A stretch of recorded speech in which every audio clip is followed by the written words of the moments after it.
கடந்த முறை உங்களுடைய தேர்தல் அறிக்கைங்கிறது ஒரு தொடர்னா இருந்தது. அதுல மதுக்கடைகளை படிப்படியா குறைக்கணும்னு சொன்னீங்க.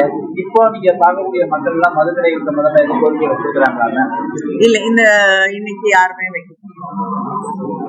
அதே மாதிரி இப்போ கடந்த 5 வருஷத்துல சிறுபான்மையினருக்கு என்ன மாதிரி கடந்த 5 வருஷத்துல சிறுபான்மையினருக்கு என்ன மாதிரி வெள்ளரிக்கை எதுவுமே பண்ணல அவங்க. இல்லங்க, அவர் பாவம் அரசியல்ல இருந்தே ஒதுங்குறேன்னு சொல்லிட்டாரு. அப்புறம் ஏன் அவரை வம்புக்கு இழுத்துட்டு இருக்கீங்க?